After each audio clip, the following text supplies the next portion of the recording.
Now we get to the Agile team, the real engine of this product that keeps things going forward. If you want to put it in an analogy like a car, and as we heard all three of the different roles, you can think of the Agile team like the engine of the car, right? Really the thing that gets the product moving. You can think of the Scrum Master maybe as like the structure of the car, right? The chassis, right? Keeping things together, keeping things stable. That's the Scrum Master. You go to the product owner, they're kind of like the steering wheel, right? They tell you kind of where to go. So if you think of this Agile car, right?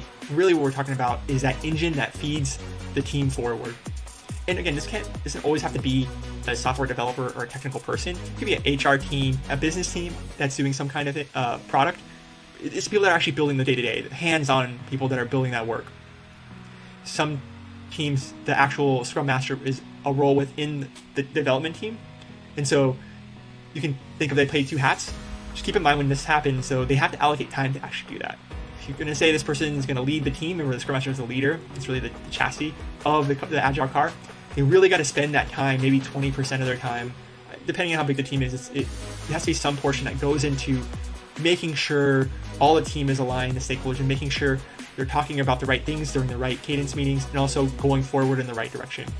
Also keep in mind, there has to be someone that is senior enough or for what exactly the specialized skill is for that product to really make sure we're guiding the team forward.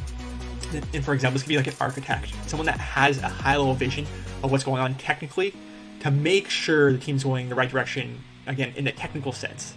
It's so important to reduce technical debt in the future, where you're reworking infrastructure, you're working code, refactoring it, because it's not optimized for scalability. And so it's really important that you have that person in your team to help make the team successful.